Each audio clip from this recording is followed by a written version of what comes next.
you know, at least with the regular dungeons, I am still feeling the strength, but not strong enough to just do the time break. Alrighty, hey yo, what is up, Knights? Aegis here, back with some more DFO PvE, this time on my, what is this class? Swordmaster. I almost forgot the name. So, anyway guys, it's been a while since I've done a PvE video on this class, and I still haven't leveled this class to max level, which is kind of slow for me, on average, honestly. You know, usually when I get to this point in the game, you know, like close to the max level, like 70, 75 or so, I usually kind of stick to it to the end.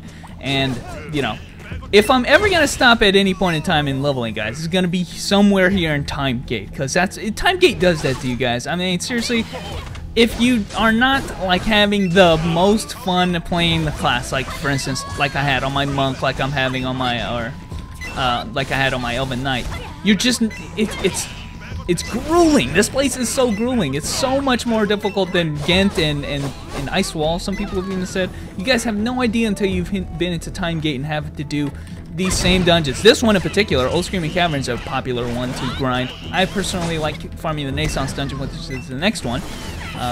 But yeah, you gotta farm tons of stuff. You gotta farm at least 2 levels to get to this point in the game anyway, 75. So, because usually when you get into Time Gate, hopefully, I pray that you are at least 73 before you even step foot in the Time Gate region. Like, seriously.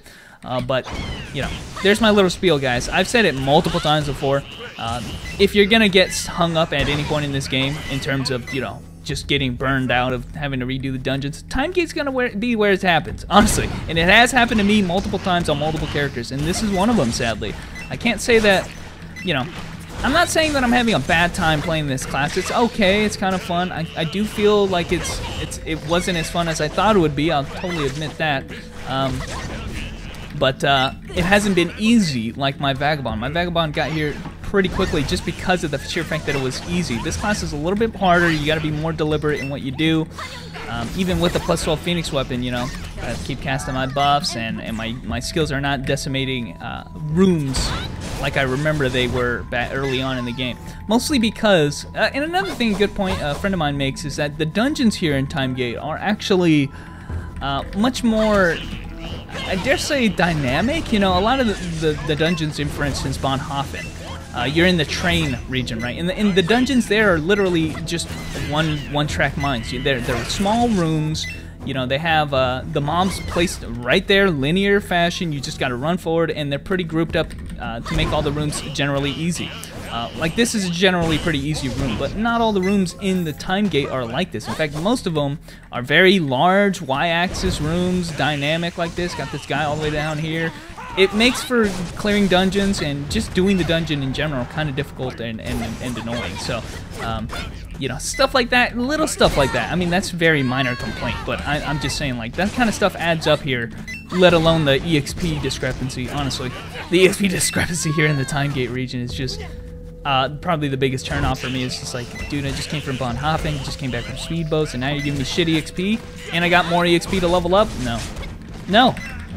So, anyway, I spent that whole, like, 5 minutes just explaining why Time Gate is the shit. Like, the shitter, not the shit. That implies that it's actually good, which would be absolutely incorrect here. But, dude, he's not, look at his HP, man. Look at this guy funny and he dies. Okay, so we're good. That being said, though, guys, I am level 79, so I don't even know why I'm actually in here. Oh, yeah, because I'm doing my quest. I'm doing a feat quest that I haven't done yet. I'm already level 79, so I do have access to the Time Break region, so I'm already actually past the point of where it actually sucks here in Time Gate. That being said, though, a lot of people, me included, don't actually like the special dungeon in this region. Although it gives a lot of EXP, it's not easy. Pretty much all of the other special dungeons before were actually quite, you know, more or less simple. This one is not that case at all. Time Break is often a dungeon pretty much out of all the special dungeons in the game. Aside from maybe Fanatics, you might have trouble in Fanatics running out of MP, but this one is consistently the one where you're going to be needing a party unless you're super OP. Classes like the Azura and the Vagabond, which I I think I just recently uploaded a video of me showing off how strong the Vagabond is. Classes like that, if you're not those classes, you're not going to have that success at all. And I guarantee you, I'm not even going to bother showing you guys. Swordmaster's not one of those classes, at least right now with my plus 12 Phoenix weapon, that can absolutely crush time break, excuse me. I would probably get fucked up. So we're going to avoid doing that, guys, and we're going to actually do our epic quest over here in the Awakening dungeon, which I believe, hopefully, I've already done the main quest line, so I don't have to give her all these fucking cubes and everything, but I do believe I'm ready to do a regular dungeon. Yeah, I am. Okay. We're good.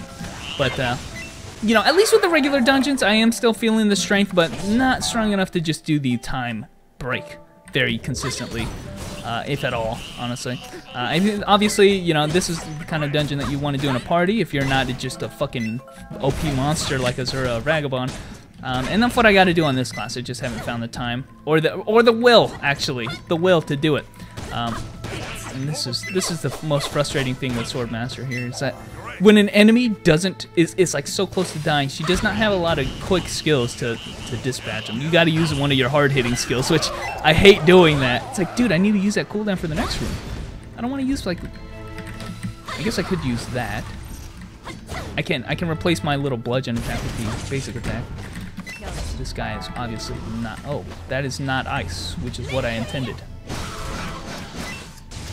But yeah, the Swordmaster is one of those classes that does a lot of damage on her skills. Like, but her skills generally have a longer cooldown, so you don't want to waste them on some small ass, barely HP enemy, obviously. All right, so we're just gonna full clear, guys. Oh God, already fucking up. Okay, I think the shadow element here is pretty good. Ooh. We're gonna need this potion here. I think it's towards the middle a little bit. I don't. Okay, we got it. We got it. So yeah, one thing I'm really noticing about the class, honestly. I'm getting chained here. Okay, let's actually escape this. One thing I'm noticing about how the class plays, she really is one of those classes that has high burst. Obviously, we know that. Oh God, whoops. Okay, try to turn that around. I fucked that up. She's one of those classes that has burst combos, and I am okay with classes like that, but what ends up happening, it gets more repetitive than I'd like to admit. What ends up happening is that you pick two skills, right? Say, for instance, the next room, you already know what skills you're going to use. You're going to pretty much use this skill and then this skill, and then you can leave the room. Like, that is the combo to decimate groups of guys like that. While those skills are on cooldown, which will take a while, you pick another two skills that generally work together. I like the Crescent into Flash, for instance. I can use the Crescent into Flash, and that's going to be my next combo. So the next room, I'm going to Crescent, and then I'm going to Flash, and, you know, then they should be close to, you know, close to death. Like, and then by then, we already got my initial combo, that being the Bludgeon here, I keep forgetting what the names of the skills are, guys. The Illusion Sword thing, into the Arcane Sword Blast, and that's going to be back again on cooldown. So that's really how it goes, honestly, with this class. You just have a combo, and then while it's on cooldown, you use another combo. And they're generally strong enough to clear rooms, aside from, you know, very, like, obviously the mini bosses. Can't believe I didn't get comboed there. And okay, luckily we still hit him. I got comboed right after it. I hate this fucking guy, man. Okay, we didn't get juggle comboed right there. Okay, we used that. You know, aside from those select rooms, this is just how it goes with this class. You have a couple combo skills, and then you just keep reusing them. And I don't know. I kind of expect a little bit more dynamic gameplay. Honestly, something that you would get out of a monk, out of a a knight. Yeah, you might be doing the same kind of I mean, you can even mix up your chain rush combos if you're trying to expect something else. But I think probably the best example I can show this off as to how repetitive it gets is if I did the Tower of Despair, which this class is actually really good at the tower because of this skill right here. You can pretty much knock down anybody, and if it doesn't knock them down, well, you have some really good grab skills like that one right there, the Tossing Slash, which are really potent grab skills. And you just keep doing that. You just keep running around using those skills, and then Tossing Slash if you need to, and that's all you need to do really to level up. And it's just, it gets really on your nerves when that's all you have to do, honestly. It's kind of, I don't want to say it's on that same level of Chaos, where Chaos is just like, you don't have to do anything. But, you know, I feel like this class just doesn't have enough skills. Maybe that's what it is. You know, you have most of these skills are pretty bread and butter right here. There's like 5 bread and butter skills. You got a really good skill. Swift Demon's Last is a strong skill, and then you got your Awakening. And it's like, I think maybe 5-6 skills, honestly, that you're going to be using for most of the time. Relatively low cooldown on that one, so I think it kind of falls into the same pitfall as my Weapon Master, which I apologize for not making any videos on that class, but you know, the Weapon Master is a ton of more X, so it makes it even more repetitive, honestly, on the Weapon Master than this class, because you have a lot of X but not a lot of skills. And I mean, you might have skills, but they don't do a lot of damage, even after Second Awakening.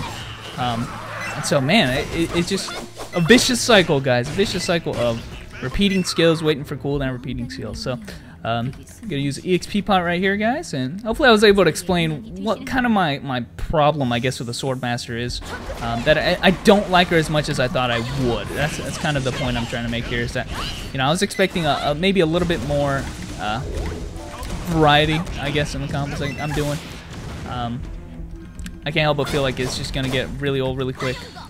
I guess, you know, one thing that I know will make me a lot stronger, and I don't think that's a problem, that I don't feel like I'm weak or anything. It's just I'm not really liking her kit. But one thing that, you know, people might tell me is like, oh yeah, but you get the if you get a OV set, I guess, you can spam that skill like 100% of the time or whatever. This skill right here. What is the name of this skill right here? Illusion Sword? No, I don't know. You know, you can spam that 100% if you're playing Bludgeon.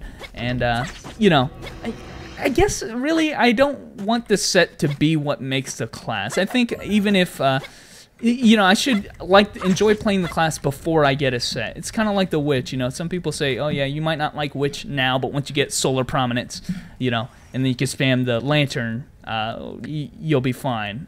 It's called Illusion Sword. Okay, I was close. You know, I want the class to be fun before I get the set, so that, you know, the act of getting a 9-piece set is not freaking boring to me the whole time. That's why it was so easy on my Elven Knight to get a 9-piece set, and you know, I think I might be able to do it. I have been able to do it on my Striker. I have like a 5-piece set right now. You know, I can do it on my Monk.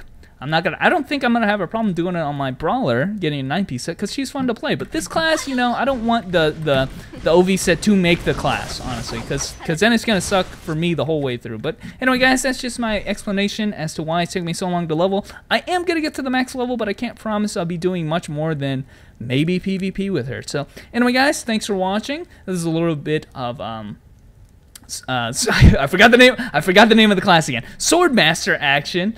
And here's just saying that I may be a long time before I actually get this class to max level. 6 levels is a long time at this point of the game. So anyway, guys, thanks for watching, and I will catch you knights later.